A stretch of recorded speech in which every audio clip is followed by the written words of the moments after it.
Annyeonghaseyo, hello guys, welcome back to our vlog. I am Ara. And I am Yumi and we are the co-sisters for today's vlog.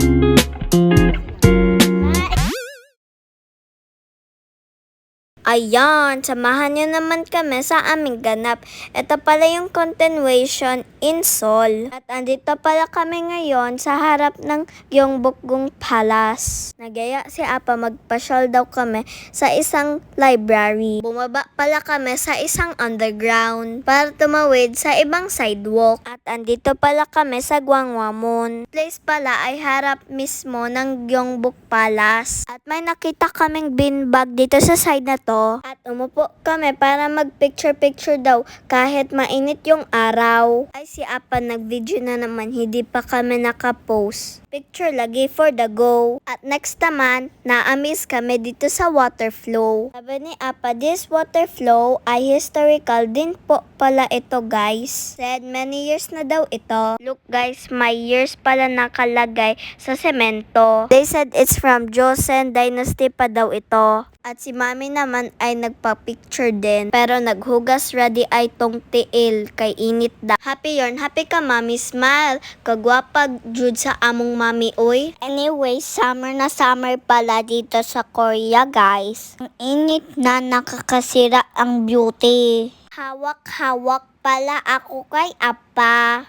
And we saw this in TikTok at nagpa-picture pala kami ni Yumi. Lagi kasi namin nakikita to sa TikTok, but we forgot the name. At ito na nga, pababa na kami sa library. Itong library guys ay may coffee shop sa loob, like Starbucks. Located pala ito sa Gwanghwamun. Ang daming tao at ang daming bata nagre-read ng libro. Nakaupo lang sila sa gilid.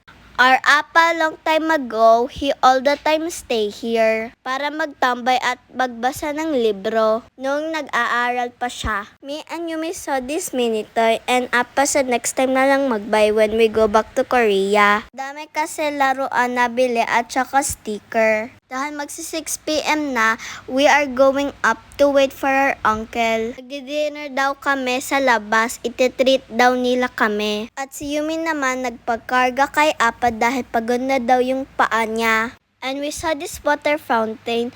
Yumi, why are you running? Hay nako. I will play ate, but we don't have extra clothes. Sayang. At may Filipino kami nakita. Grupo po sila. Picture-picture din. Shout out po sa inyo. Enjoy your vacation here in Korea. And anyway guys, did you see the statue?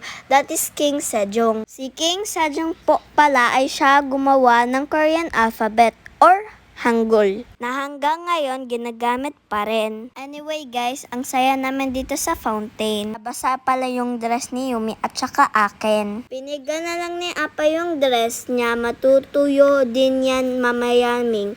Hayaan mo lang. Mabuti naman, masaya at nag-enjoy ako ate. Fast forward and we ate grilled beef dito sa restaurant na to guys. Sobrang juicy and sobrang sarap ang meat nila. And I eat many. Happy tummy yarn. Busog-lusog ka na naman, Ming. After naman mag-dinner, we will go back to Gwanghwamun because we will meet our friend that is Mina and her mommy is Tita Aisa. We miss you so much, Mina, at napahag pa kami sa kanya. We request to Apa that we want to meet Mina in Seoul. Gamay lang jud may kalipay. Sa hindi pa po nakapag-follow, please follow the co-sister po. That's all guys. Thank you for watching. See you in the next vlog. Bye!